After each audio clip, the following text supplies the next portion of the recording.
engorrosos incluso para explicar. El primer ministro israelí de hoy se opuso en su momento a los acuerdos de paz firmados en 1993 entre israelíes y palestinos, los famosos acuerdos de paz conocidos como los acuerdos de Oslo, por ejemplo.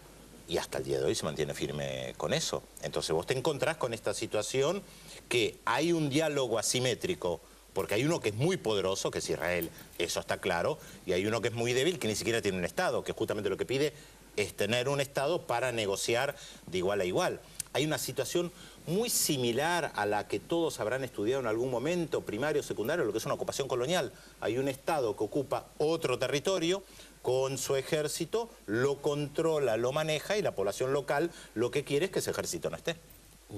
Diego. Bueno, yo acuerdo parcialmente con lo que dice, sí, la idea también Pedro. Para eso nos trajo, para que discutamos. No necesariamente, para escucharnos. Yo creo que la voluntad de negociar está presente en los dos lados y la voluntad de bloquear está en los dos lados. Sí coincido con Pedro que los sectores más proclives al diálogo no están hoy en el gobierno. Esto es un dato. Es un dato de la realidad. Es un hecho. Y que del otro lado se ha partido entre un sector que busca el diálogo. Yo creo que Mahmoud Abbas es alguien que pilotea efectivamente una búsqueda del diálogo, y los sectores de Hamás que controlan la Franja de Gaza, un pedazo de ese territorio, que tienen posiciones tan extremas como no reconocer al Estado de Israel. Entonces, esto efectivamente genera de un lado y del otro la debilidad de la negociación. Es decir, si aquí no se rompe esta mecánica de ambos lados, no alcanza con que en el Estado de Israel haya una aproximación mejor al diálogo de la que existe hoy, o un diálogo con un sector cuando hay un sector que es importante, claro, porque además, al margen de los números, y yo no sé si es minoría, no por claro, nada, ya jamás Abbas, que es el actual primer ministro, presidente de la Autoridad Nacional Palestina, tiene mandato casi prorrogado, porque si se convoca elecciones es muy posible que jamás, además que el sector no dialoguista, tome el control total de la Autoridad Nacional Palestina. Entonces, ¿cómo es las mayorías y las minorías? Yo creo que estamos en un territorio muy pantanoso, que hay que analizarlo con mucho cuidado, y mi posición en todo esto es que yo creo que el diálogo sigue siendo fundamental, porque por más resoluciones que haya en Naciones Unidas, si no hay diálogo entre las dos partes, no hay paz. Y que es muy importante la participación de Naciones Unidas y de los grandes actores. Pero la pregunta es quién participa, porque no es lo mismo que participe Naciones Unidas, que es el marco donde se deben decidir a través de resoluciones internacionales, que el mediador sea Estados Unidos. Porque Israel lo que quiere es que el mediador sea Estados Unidos, que lo viene siendo en estos últimos 20 años, porque es como el socio de Israel, como el hermano mayor. O sea, si yo voy a negociar con Diego y vos sos mi hermano, mi socio, yo tengo una ventaja. Es lo que hace Israel. ¿Qué hace Diego? Dice, no, negociemos en Naciones Unidas, que hay un marco más amplio donde hay sectores neutrales. Por eso los palestinos todo el tiempo quieren ir a Naciones Unidas a debatir, e Israel no quiere. Se arman todo tipo de fórmulas de un cuarteto donde están el Reino Unido, está Naciones Unidas con el secretario general de Naciones Unidas, está Rusia, está Estados Unidos y la Unión Europea. Fuera del marco de Naciones Unidas, porque hay resoluciones de Naciones Unidas muy importantes que Israel no quiere. La famosa 242 que dice que Israel se tiene que retirar. Como Estados Unidos apoya a Israel en ese punto, y en casi todo, entonces Israel todo el tiempo quiere que intervenga Obama, que intervenga Clinton. Clinton fue citado en la prensa israelí esta semana, profusamente en la prensa israelí, diciendo el principal obstáculo para la paz es Netanyahu. Netanyahu no quiere la paz en la región. Está en la prensa israelí. Esto no lo digo yo, lo dijo Bill Clinton citado en la prensa israelí. Bueno, yo creo que hay algo que está claro, que la situación se le ha ido de las manos. Yo no creo que Estados Unidos no quiera la paz, pero indudablemente no puede cumplir, creo porque no puede, no porque no quiere. Creo que la situación global hoy en el mundo, las debilidades de la administración americana, las debilidades de la propia Unión Europea, generan una situación muy complicada para que efectivamente se pueda ayudar al proceso de paz. Hubo momentos en el mundo, especialmente durante la Guerra Fría, que hubo una utilización de este conflicto como parte del escenario de enfrentamiento de superpotencias. Yo creo que ese no es el escenario, por suerte. Es un elemento que aproxima a la paz. En este escenario y en plena Guerra Fría, esto era un baño de sangre. Este mismo contexto. Hoy no hay Guerra Fría, pero al mismo tiempo hay una gran debilidad de los actores centrales como para efectivamente influir y provocar una mediación que tenga que ver con forzarlos a estar a las dos partes en un diálogo de paz constructivo y una participación en fronteras. Las fronteras son fronteras cuestionadas, no hay fronteras más allá que hay resoluciones, etc.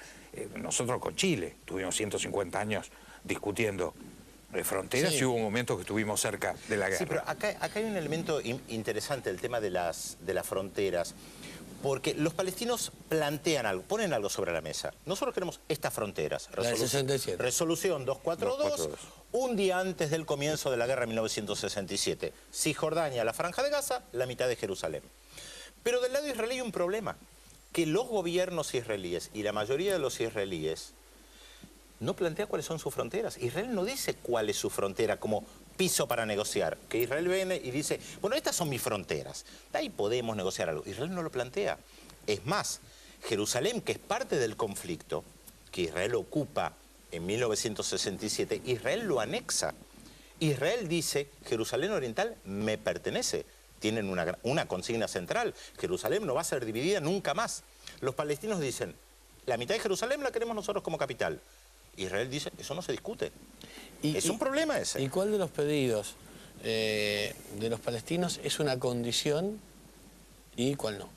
Es decir, cuando ellos se plantean, nosotros queremos un Estado y queremos ponerle, dame Jerusalén completo. Yo te diría que y nosotros con el mayor respeto miramos y decimos, bueno, mirá. La condición sine qua non para los palestinos es Cisjordania y la Franja de Gaza, con algún ligero intercambio de fronteras, pero básicamente Cisjordania y la Franja de Gaza como un Estado y la mitad de Jerusalén, lo que se llama Jerusalén Oriental. Eso es algo que no pueden dejar de negociar. Ningún dirigente palestino puede dejar de negociar que no pueden dejar de negociar o que no pueden negociar. Claro, o sea, que no podrían aceptar. Ahí está. No, para entender. Abandonar Jerusalén Oriental. Los calificarían de traidores. Ningún dirigente palestino podría hacer eso. Perdón, ¿y hay algún dirigente israelí que puede decir, sí, mirá, sí, acordamos, mirá, sí, Jerusalén sí, también, chicos? No es fácil, pero se podría. Porque también en tu descripción, viste que los muchachos del gobierno palestino no son muchachos fáciles tampoco. No, ¿quién dijo que eran fáciles? Nadie dijo que eran fáciles. Vos decís, ¿cuáles son las condiciones que ellos ponen? Sí. No hablo de condiciones más complejas como el tema de los refugiados. No, que esto es una negociación larguísima. 48. Es un tema muy complejo. Digo, hoy a lo que no pueden renunciar es a un Estado en Cisjordania y la Franja de Gaza, porque además Israel avanza como un Pac-Man. ¿Se acuerdan del Pac-Man? Israel avanza como un Pac-Man y le va comiendo el territorio palestino. Construye más lo que llaman los asentamientos. Va y avanza y avanza y avanza y lo ocupa. Eso está claro, los palestinos no pueden aceptar eso. Ahora, yo creo que todo esto yo insisto en un dato. Ambas partes tienen posiciones maximalistas. Claro. O sea, no tienen ninguno de los dos posiciones, es decir, vamos de menor a mayor. Pero los palestinos abandonaron la maximalista, Diego. No. ¿De la maximalista era toda Palestina? ¿La abandonaron? No. La posición del derecho... Sí. ¿Esa era la de máxima? Y sí. La máxima era que no existía el Estado de Israel. Yo creo que hay mucha gente que lo sostiene. Que lo piensa, sí. No, pero en la negociación en concreta, sostener el derecho de retorno e incluir el actual territorio de Israel es plantear vía el retorno desaparece el Estado de Israel como Estado judío. Además plantea las fronteras del 67, es clarísimo al respecto. Sí, pero plantean con derecho de retorno. Como diciendo, nos quedamos con Cisjordania y con Gaza. Debatir el tema del retorno. Y con tasa de natalidad más alta, en 20 años somos mayoría en Israel. Serían dos territorios divididos. Sí, pero el derecho de retorno, hay un dato muy claro. Contá a la gente que es el derecho de retorno. Claro, porque si no, no, pero tranquilo, está perfecto. No queda claro lo que parece bien. El pueblo judío puede retornar a su nación originaria. Recordemos que hubo un Estado de Israel que existió hasta el año 70 después de Cristo, en el cual... no era un Estado.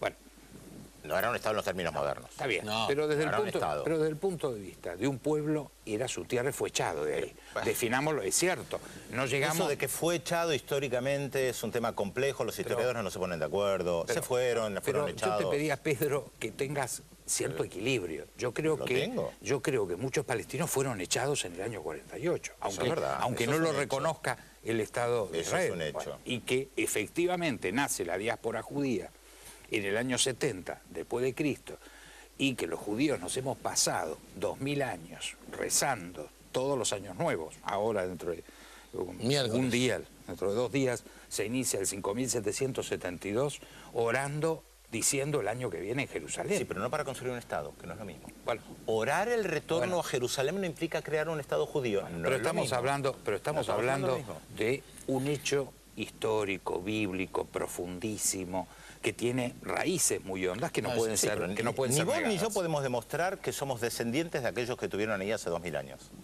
No, lo demostramos cuando Ninguno. uno dice dónde hay un judío de puntitos y digo yo. Pero ninguno, yo levanto la mano. Pero Y bueno, Diego, ninguno de nosotros dos puede demostrar ni que nuestros abuelos, tatarabuelos o quienes fueran nacieron ahí. no hay Pero ADN. para Pero los avanzar en la palestinos discusión sí, no pero los podemos palestinos asumir... sí. Bueno, pero Los palestinos sí, Para ahí hay avanzar una en la- diferencia. no podemos asumir que a nuestro lugar, que nos echaron, no lo podemos asumir como para avanzar en la discusión. Pero igual, el derecho a existió la retorno, diáspora, el plantealo derecho a como una retorno es el de los opinión, palestinos. El de los palestinos, yo sé, El del pero derecho él a retorno de los iba a dar la vuelta palestinos. larga por Pero eso. plantealo, por Si le ejemplo, discutí el primer metro no llegamos al mi quinto. por eso. interpretación del derecho de retorno, después de 4 generaciones de argentino, y me siento profundamente argentino, que el Estado de Israel equivale, aunque históricamente no sea igual, a la madre patria. Yo tengo Pero no está mal. la misma sensación que tiene un español, que en el caso de Argentina, con España, con Italia y con Francia, hay tratado de doble nacionalidad. pero ese un no es el- argentino tiene un pero ese no es el pasaporte. problema. Dejalo explicar, así argentino llega a lo- y un- así llega y un a la parte pasaporte. palestina, que es Con lo donde iba. cual, yo creo en ese derecho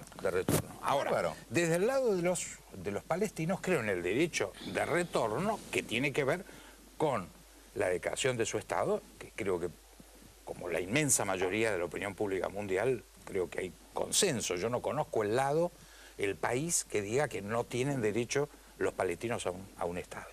Que ese Estado cobije a aquellos que han vivido o viven todavía en campos de refugiados en el Líbano o en Egipto o en el norte de África, por supuesto me parece que es elemental que ese derecho de retorno existe.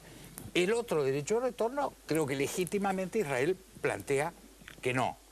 Como tiene derecho los palestinos a decir, hay 500.000 colonos que han sido implantados después de las guerras en lo que es el territorio de Cisjordania, eso queremos. Ahí no hay derecho de retorno Ahora, para ellos. hay algo que estás planteando respecto al derecho de retorno que es totalmente asimétrico.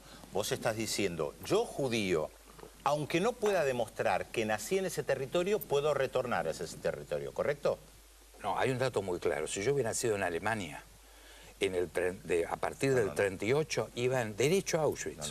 Eso lo puedo demostrar, no tengo la menor duda. Hablando de hoy. Yo soy descendiente de judíos alemanes. Está bien, pero, ese no es el pero tema. este es un hecho muy importante, no es un hecho Diego, que no lo pasó. Lo que yo te estoy diciendo es, hoy un judío, en cualquier lugar del mundo donde nazca, puede retornar según el derecho israelí e ir a vivir a Israel y recibe automáticamente la ciudadanía israelí, ¿correcto? Sí, como correcto. un hijo, Perfecto. hijo, nieto, Eso es así. hijo o nieto de españoles que quiera pedir, va al consulado español y le dan el pasaporte español. Es un poco más complejo. De todas maneras, estamos hablando... Para mí es equiparable. De todas maneras, estamos hablando de que un judío puede ir ahí. Ahora, un palestino que nació ahí, que sus abuelos, sus padres nacieron ahí, sus abuelos están enterrados ahí, sus tatarabuelos están ahí y los expulsaron en el 48, no pueden ir. Entonces, Pedro Brigger, que nació en la Argentina, cuyos padres nacieron en Alemania, cuyos abuelos, tatarabuelos, bisabuelos, etcétera, etcétera, nacieron todos en Alemania, automáticamente va a Israel y recibe la ciudadanía israelí. Y un palestino que nació en ese territorio no puede ir a vivir ahí. Ahí hay una asimetría. Después podemos hablar, debatir si es justo, si moralmente es válido o no. Bueno, pero la simetría tiene que ver con que eso es el derecho del Estado de Israel, que ha dispuesto esa forma del derecho de retorno.